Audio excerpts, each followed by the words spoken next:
अस्सलाम वालेकुम नाज़रीन, कुछ तो है के साथ मैं हूँ मिर्ज़ा सुभान बेग। आज हम मौजूद हैं नॉर्थ नाज़िमाबाद टाउन के ऑफिस में और यहाँ पर एक बड़ा ही डिफरेंट सा काम हुआ है जनाब, और वो ये है कि वो तमाम मशीनरी जो कि गवर्नमेंट की थी लेकिन नगारा पड़ी हुई थी और कहीं पे जो है वो किसी चीज़ में टायर नहीं थे, कोई इक्विपमेंट मौजूद नहीं था, गाड़ियाँ अपनी शक्ल में मौजूद नहीं थी, चलने के काबिल होना तो दूर की बात है। लेकिन town municipal corporation north Nazimabad ने क्या किया है जनाब, उस मशीनरी पर बहुत ही कम रकम खर्च करते हुए उसे बेहतरीन गाड़ियों के अंदर तब्दील कर दिया। जल्दी से आगे आ जाए, आपको ये दिखाते हैं। यहाँ पे ये एक कचरा उठाने वाला ट्रक मौजूद है, यहाँ पे वाटर टैंकर मौजूद है, जो लाइटें लगाने के लिए गाड़ी इस्तेमाल होती है वो है, छोटे ट्रैक्टर मौजूद हैं और देख के मतलब मुझे तो ये लग रहा है कि सारी की सारी नई मशीनरी है। तो ज़रा यहाँ पे मौजूद जो लोग हैं, जो इंतजामिया है, थोड़ा उनसे भी बात करते हैं कि जनाब इसके ऊपर आखिर रकम कितनी खर्च की है। कहीं ऐसा तो नहीं है कि जितने में नई आती है उतना ही पैसा लगा के पुरानी मशीनरी को दोबारा खड़ा कर दिया हो, क्योंकि अमूमन हमारे यहाँ सरकारी मामलात में ऐसे ही देखने में आता है। तो आए हमारे साथ, कुछ बात भी करते हैं, मजीद मनाजर भी आपको दिखा। पहले इससे शुरू करते हैं। ये मेरे ख्याल है वो कचरा वचरा उठाने के काम आता है। बड़ा लोडर है और इसकी मालियत तकरीबन 80 लाख रुपए है। सही है। 80 लाख नया लिया जाए तो ये यूज में, हाँ, ये नया अगर लिया जाए 80 लाख रुपए इसकी लागत है और इसको अल्हम्दुलिल्लाह हमने 14 लाख रुपए के अंदर बिल्कुल आपके सामने तैयार करा है। मतलब ये वो जंग लगा हुआ डब्बा है, ये सिर्फ 14 लाख रुपए में बन गया। 14 लाख में बन गया अल्हम्दुलिल्लाह। सर जीरो से हीरो इसको तो बना दिया, ये कितने का होगा मार्केट में, कुछ बताएं। डंपर है और इसकी मालियत तकरीबन 40 से 45 लाख रुपए इसकी मालियत है मार्केट के अंदर जी। और इसको भी हमने तकरीबन 14 लाख रुपए के अंदर आपके सामने बिल्कुल रेडी करा है, तैयार करा है। ये भी बहुत बुरी हालत के अंदर था, 14 लाख के अंदर इसको टाउन ने तैयार। 14 लाख में सड़क पे आ गई ये चीज। वाटर टैंकर है ये और इसकी मालियत तकरीबन 45 लाख रुपए तकरीबन है, 45 से 50। मुझे लग रहा है अभी भी आप जो है ना 8 साल पहले के 45 लाख बता रहे होंगे, इतनी महंगाई हो गई भाई। आल्टो 35 लाख की आ रही है यार। अगर आगे आ जाते हैं, ये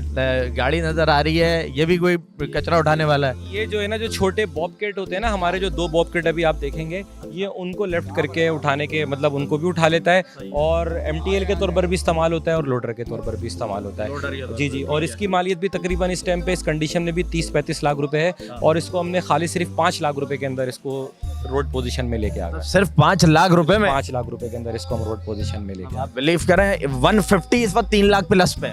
जी जी जी 150 मोटरसाइकिल 3 लाख प्लस, पूरा ट्रक बना दिया भाई 5 लाख में। अच्छा, ये वाली गाड़ी मेरे ख्याल है कि आप लाइटें लगाने में यूज कर रहे होंगे। इसकी तो खसूसी बात ये है कि इसके गेट, फ्रंट, आगे पीछे ये पार्ट्स में थी, कुछ भी नहीं था। कुछ भी नहीं था और इसको अल्हम्दुलिल्लाह हमने 5 लाख रुपए के अंदर इस पोजीशन में आपके सामने 5 लाख में तैयार पोजीशन। छोटे वाले लोडर वोडर का कुछ जिक्र कर रहे थे, वो ये हमारे बॉबकेट हैं, ये छोटे कट गलियों में इसमें इस्तेमाल होते हैं। इसकी जो मालियत है तकरीबन ये इसकी 60 लाख रुपए मालियत है। ये दोनों जोड़ियां तकरीबन 1 करोड़ 20 लाख 1 करोड़ 30 लाख की जोड़ी है। सही है। बुरा हाल था, बिल्कुल पत्थरों के ऊपर ये समझ लें मौजूद थी और इसका भी वही पार्ट्स वाला हिसाब था। इसको हमारे अमले ने, जितने भी हमारे पाशा भाई जितने लोग हैं, सब ने दिन रात एक करके मेहनत करके इसको 10.5 लाख रुपए में तैयार किया है। ये दोनों 10.5 लाख में आपकी पोजीशन पे खड़ी हुई है। टोटल 21 लाख रुपए इस पे लगे हैं और इसकी अभी 1 करोड़ 20 लाख से 1 करोड़ 30 लाख रुपए मालियत है इन दोनों गाड़ियों में। सर, ये जो चीजें आप बता रहे हैं इसमें मजमूई क्या खर्चा बैठा होगा आप लोगों का?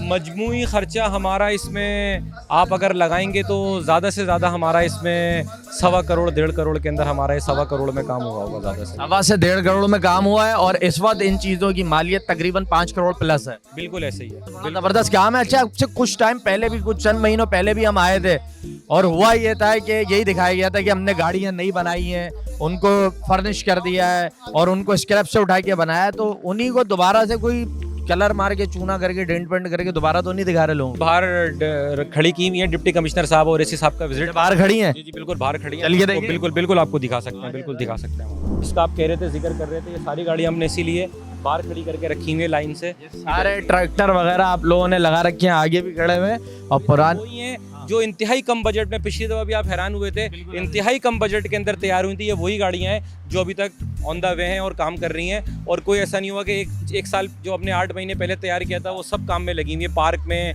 M&D में, B&R के अंदर, सैनिटेशन में, तकरीबन तमाम डिपार्टमेंट में गाड़ियाँ वर्किंग कर रही हैं। मैं ये देख रहा हूँ कि टाउन इसका इस तरीके से ओनरशिप ले रहा है और अपनी मशीनरी को ऑन रोड लेकर आ रहा है। ये बड़ी एक काबिल सताइश बात है और इस पर जितना मेरे ख्याल में अप्रिशिएट किया जाए कम है। जब हम टाउन में जब पहले दिन आए थे हलफ लेने के बाद, तो उसमें जब दाखिल हुए तो चारों तरफ नाकारा मशीनरी खड़ी हुई थी और सिर्फ एक गाड़ी चलती थी। दूसरी बात ये होती है कि देखिए आवाम जो है ना हमारे पास अपने मसाइल के हल के लिए आ रही है। जब आवाम हमारे मसाइल के हल के लिए आती है तो हम उसको रिलीफ कैसे दें? अगर वो कहते हैं हमारी लाइटें ख़राब हैं, चलें लाइटें ख़रीदनी लगेंगी कैसे? इसी तरह से सफाई का मामला है, कहीं पर पार्कों की डेवलपमेंट है और इस तरह से चीज़ें हैं, तो वो मशीनरी नहीं है हमारे पास। पार्कों में पानी कहाँ से ला कर डालें? हर पार्क के अंदर जो है वहाँ पर वो नहीं है, पानी की सप्लाई नहीं है, कहीं पर जो है वो ढेर लगे हुए कचरे के, कहीं पर कुछ है, तो वो उनको उठाने के लिए हमें मशीनरी की ज़रूरत होती थी। अब वो मशीनरी किसी दूसरे महकमे से मांगें या हम किराए पर लेकर आएँ तो वो एक हमें बहुत ही महंगा पड़ता था। और हमारे पास जो है यहाँ पर उस वर्कशॉप के अंदर वो अंबार था स्क्रैप का, तो और नई ख़रीदने जाएँ तो वो हमारी अफोर्डेबिलिटी नहीं है कि हम करोड़ों रुपए की नई मशीनरी ख़रीदें। तो इसलिए सबसे बेहतर यही था कि उस पुरानी पड़ी हुई मशीनरी को दोबारा से कारआमद बनाया जाए।